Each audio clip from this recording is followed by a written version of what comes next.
Our next contest of the Better Photography Weekly Challenge is The Other End of the Leash. Our judge and mentor is Raghav Pasricha. He's an Indian freelance photographer who works across multiple genres, including documentary, portraiture, architecture, and advertising. Based in New Delhi, he received an MPhil in 2015 by the Department of Sociology, Delhi School of Economics, Delhi University. Over the years, he interned with development sectors organizations, including the India Alliance for Children's Rights and KRIA, a feminist human rights organization.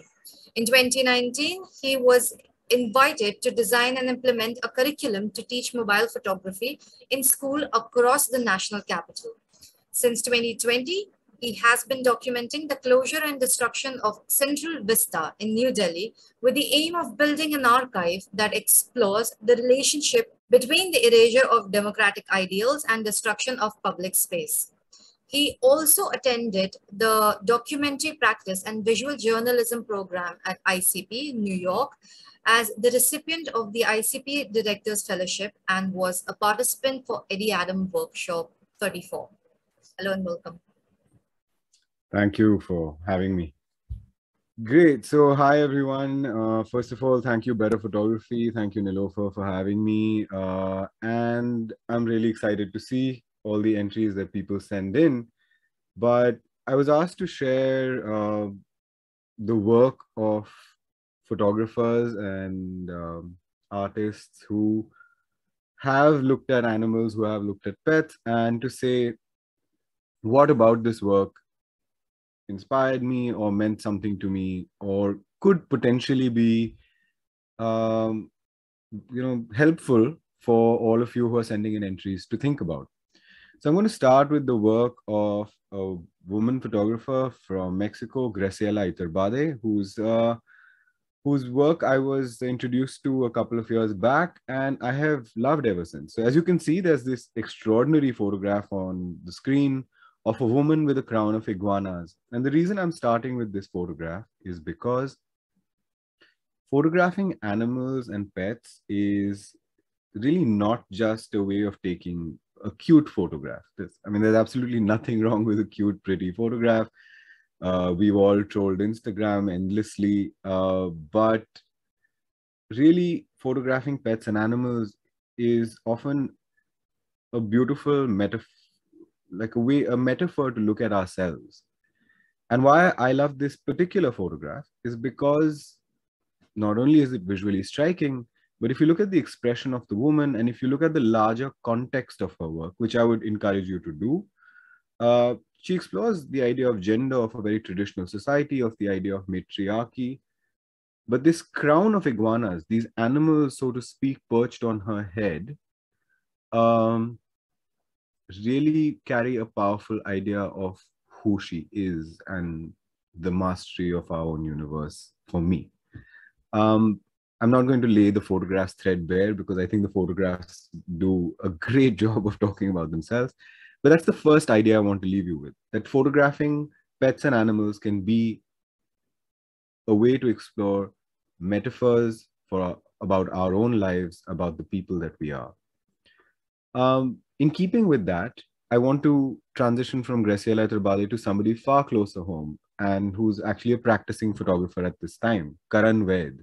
He's a Delhi-based photographer, an ace cyclist, a man of many paths, but he did this beautiful project called Best of Show and Best in Show, sorry. And I'm sharing a couple of photographs of his. So he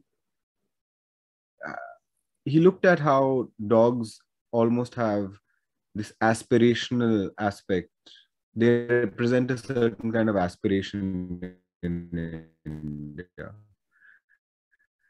And, what it takes to groom a show dog and what it means to these people and how they begin to sort of be part of a culture that really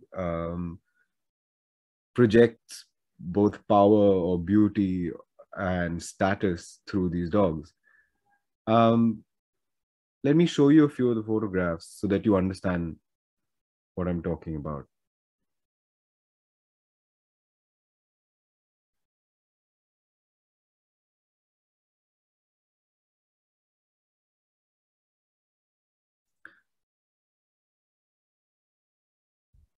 to my mind, we've all, accessed situations where we've seen pets and people. Karan, of course, is an extraordinary photographer, but he's also spent a lot of time studying the subject and going to dog shows and really trying through his photographs to understand what is the relationship of an idea of oneself with the idea of having a show dog or a pet or a beautiful animal. Not all of them are just, beautiful pictures. Many of them have very powerful messages.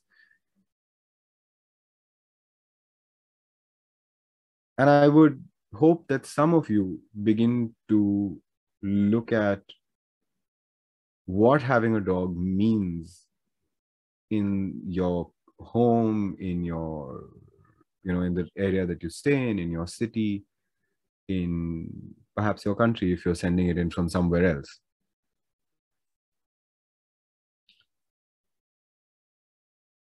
But at times, it's not just our own lives that we can look at through dogs. We can look at the lives of others. And this is one of my favorite photographs by Herbert List, who's, of course, a photographer from Magnum. And by the way, I forgot to add this at the beginning, but I'm showing you photographs directly from the websites of photographers or public domain published photographs. So you can really search any of these names and you'll be able to look at these photographs at leisure. So this is Herbert List. You'll find him on the Magnum Photos website. And he's taken this photograph in Italy. The reason why I'm showing you this particular photograph is one, because yes, I too have a Dalmatian and I've grown up with Dalmatians, 3 generations of them. But there is, if you talk about Italy, there is this idea of, fashion, impossible elegance and beauty, and of course, fantastic food.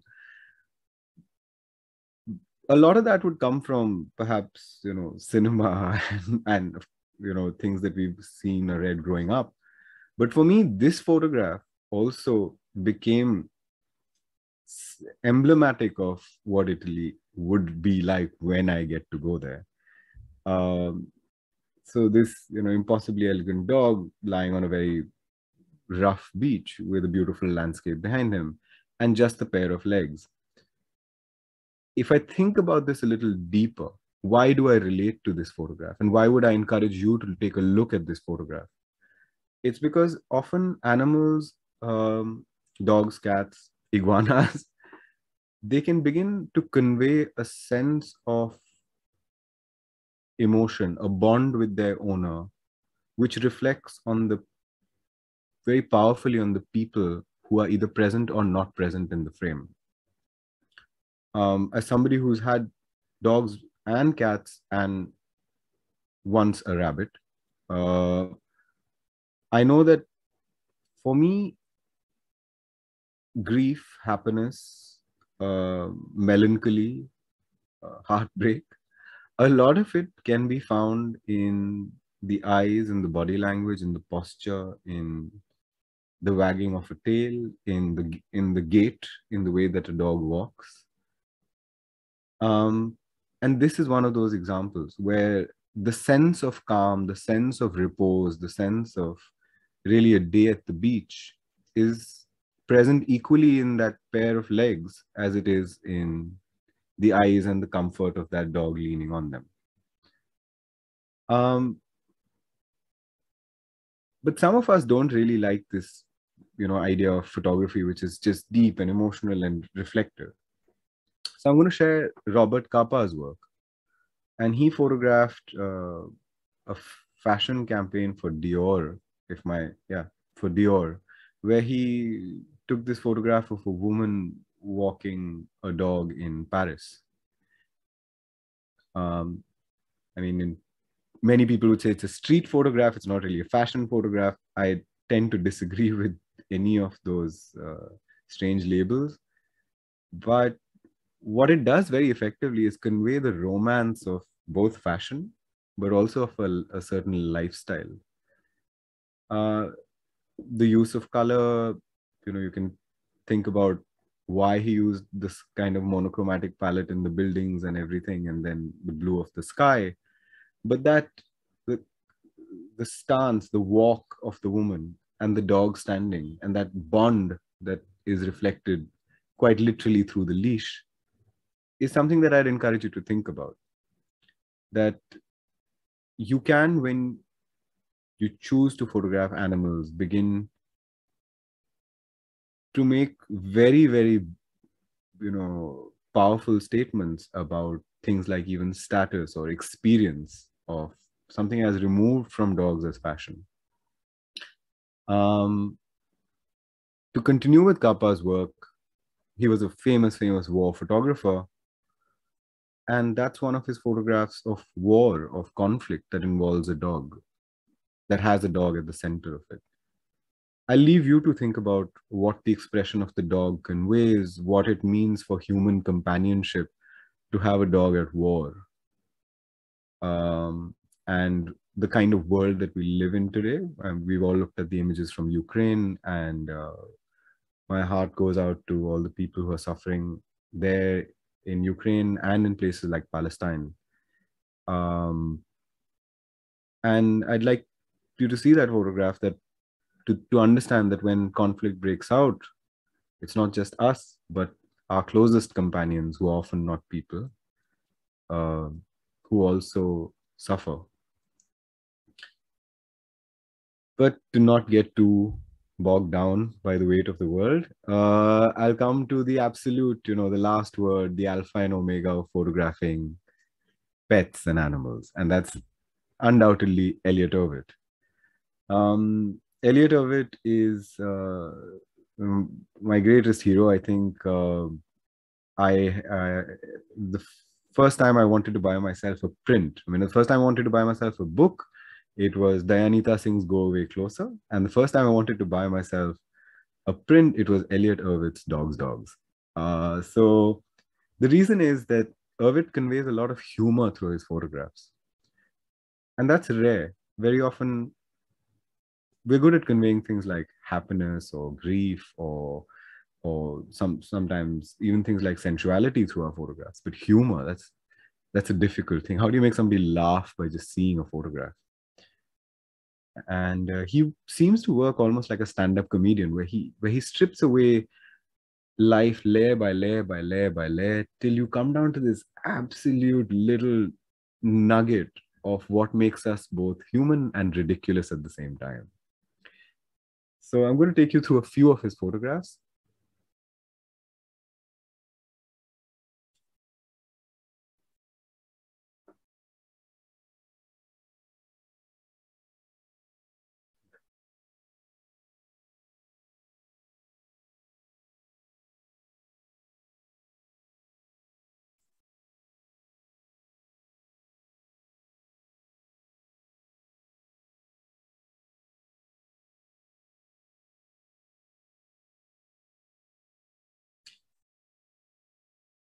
And I'm going to start the presentation of Erwitt with this one, because this is a photograph that really made me think that this idea of metaphor, this idea of experience, this idea of power and status, all of which can be seen through dogs or cats or animals per se, comes together in a photograph like this. That any photograph that we make is, at the end of the day, saying as much about what's in front of the lens as the person who's behind it. And I'd like to tell you this piece of advice, or rather this learning curve that I had very early in my photographic life. I had the opportunity and the good fortune to go meet Prashant Panjiyar.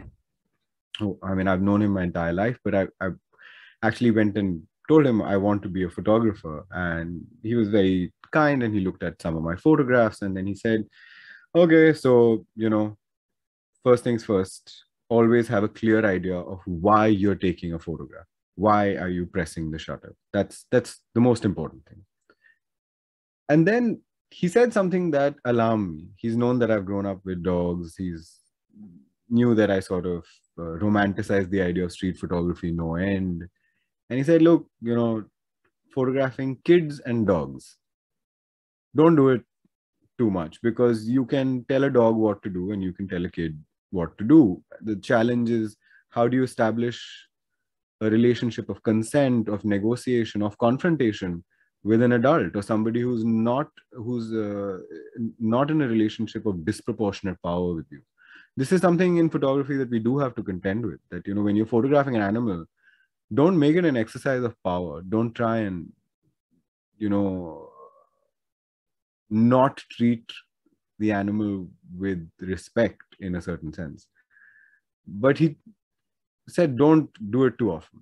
I was quite, I'm just starting out. I'm in university in undergrad, and I'm wondering, why can't I take photographs of dogs? And of course, because I'm pretty disobedient and tend to do whatever I want to do, I did take a lot of photographs of dogs. But many years later, of all places in the world, Banaras, I finally took a photograph of a dog, which I liked, which said something more than the fact that I find dogs incredibly cute and comforting.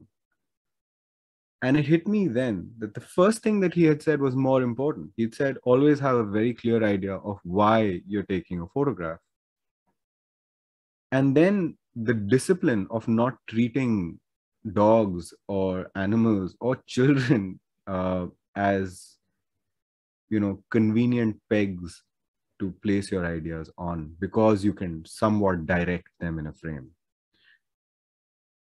Of course, I'll add one caveat to that most animals are extremely disobedient and completely independent minded, which I'm terribly grateful for. So that photograph really is something that makes me think that if you choose to speak about yourself through these photographs, it would be fascinating.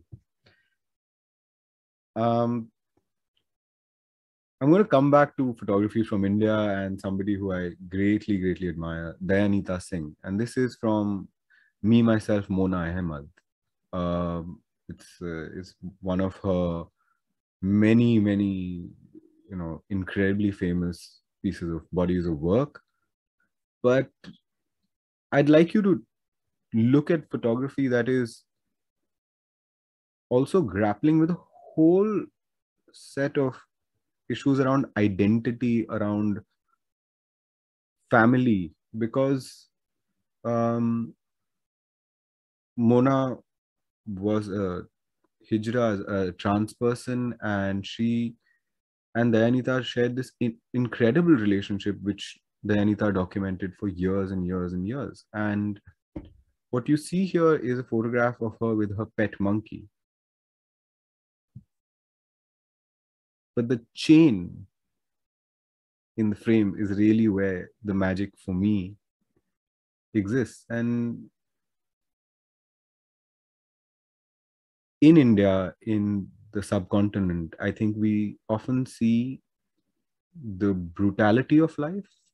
We see a certain kind of deprivation, but within that deprivation and brutality, we also see extraordinary humanity. And it's not always present in the shape and form that we think it is. Animals are a powerful, powerful window to see the best of humanity, often in the worst conditions of deprivation produced by the economy, the society that we live in. And this is not just true of India. I mean, Dayanita's work is something I would encourage all of you to go and see. As I said, the first photo book I ever bought was Go Away Closer. But there's also somebody like Martin Usborne, who's done a terrific essay called The Silence of Dogs in Cars. If you think about it, we've all seen dogs locked in cars. But I'd like you to see what it can say to you, perhaps.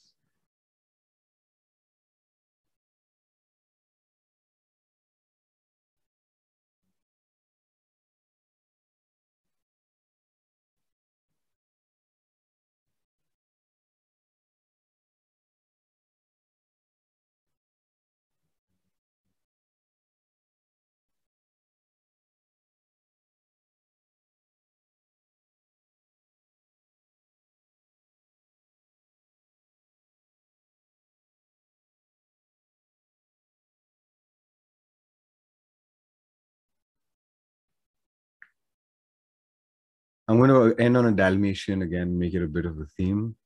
But I'd urge you to go look at the website and look at this work, because really there is an enormous silence, but I don't think it's not the silence of dogs. So take a look, form your own opinions. I'm just trying to take you through a sampler of work that's really helped me think not just about photographing animals, but why I photograph at all.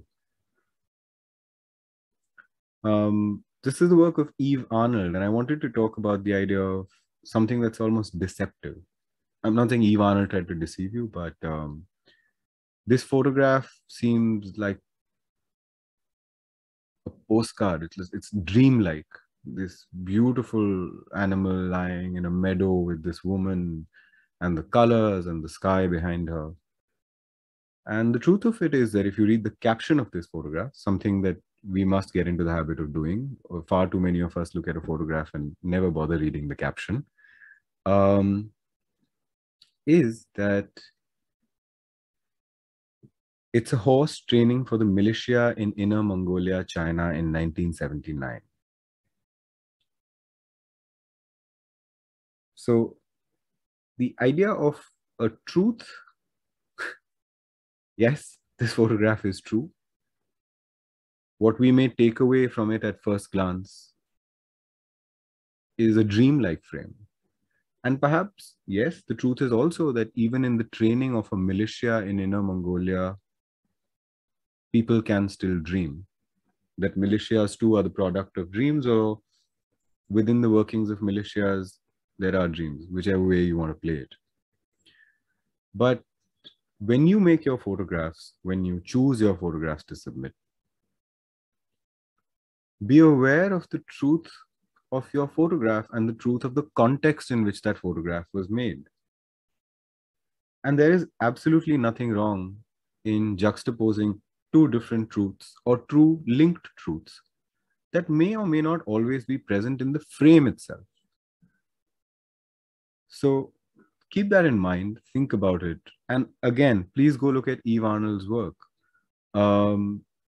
Look at work from many photographers as you can.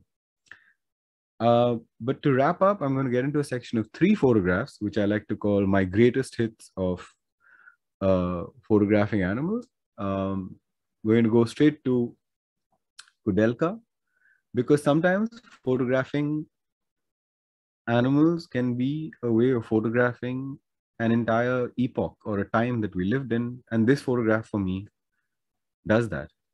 I mean, this photograph was made a few years before I was even born. But for me, that period, the politics, the documentation that Kudelka did, a lot of it is the mood of it, the ideas of it are represented in the sinister nature of this photograph. So not all photographs of animals have to be cute, pretty, beautiful, divine, dreamlike. No, they can be sinister. They can be almost a hound of the Baskervilles from Sherlock Holmes, if you like. So think of form. Photographing animals is not just a portrait of an animal. It is the idea of form as much as it is the idea of a metaphor, as much as it is the idea of an experience. So that's one of the ones that I want to leave you with.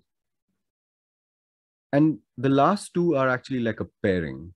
They are, if I were to look at the life and times that we have, I would say that these two photographs can say a lot about them. So there's Elliot Erwitt's iconic photograph of a dog walker in New York. And every time I look at it, I wish this was a self-portrait that I had done. I think it would be my finest self-portrait, but it is one of Erwitt's most iconic photographs. And finally, gotta end with Raghu Rai's photograph of Ayodhya a day before the demolition of the Babri Masjid. And I'd like you to really, the last line that I'd really leave you with is that when you train your lens on an animal, think about who's really at the other end of the leash. because this is an opportunity for you to not just submit photographs and win a prize, which I'm sure is great, but it's to really think about who we are as people, as human beings, as a culture, as a society, and the way animals move in and out of our frames and our lives, the space that they have, is often a great reflection uh, of the people that we are. So that's my presentation for you. I was supposed to give you some practical tips and tricks on how to photograph, and I think I was supposed to separate them into cell phone photography and DSLRs. So first of all, cell phones and DSLRs very often will do the same job with some shifts. There's a great spontaneity to having a mobile phone, and there's a little more control, speed, and accuracy that a DSLR gives you. So if you're using a cell phone, what I would encourage you to do is, if you're in a situation which is dim, if you're indoors, perhaps calm down, sit down with a cup of chai, and keep your cell phone close and get a biscuit. And you'll find that the dog will also, or the cat will also engage with you and calm down, and it becomes easier for you to make a photograph. Um, you can get to a lot of crazy angles with a cell phone, which it becomes a little cumbersome with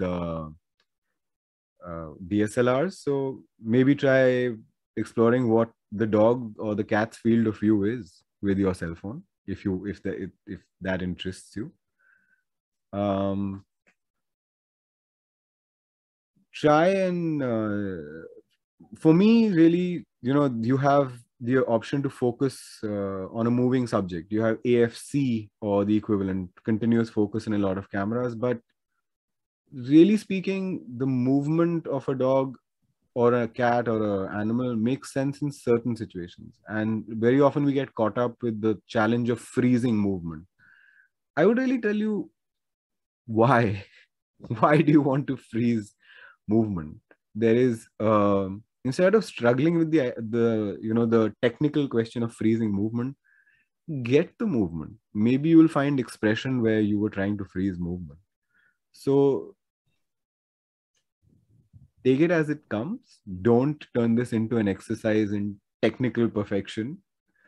uh, I hope the photographs that you've seen, of course, they're made by people who are masters of the craft and the art, but very often they're not about any of that. They're really about the idea behind. So shoot lots, shoot shoot with time, shoot with affection. Question how, if you have a pet, how they make you feel and what their personality is. Most important tip and trick that I can give you is that if you go to somebody's home, and if they're not a hygiene freak, you will find the most comfortable spot in the house where their pet is. So if you want the most comfortable spot in somebody's house that you've never been to, find where the pet is, provided they're not a hygiene freak. So I hope that helps you. I wouldn't, say black and white or color. Shoot whatever catches your fancy. So after all the wonderful work that I've shown you, let me take you through a quick selection of photographs of animals or pets that I've made. Um, just a quick note. Some of these photographs I've made at home. Some of these are made made for stories that I've been working on, which have really very little to do directly with animals, but about uh, sometimes about our country, and sometimes about a place that I'm visiting. So I'll just take you through them, and I hope that you enjoy them.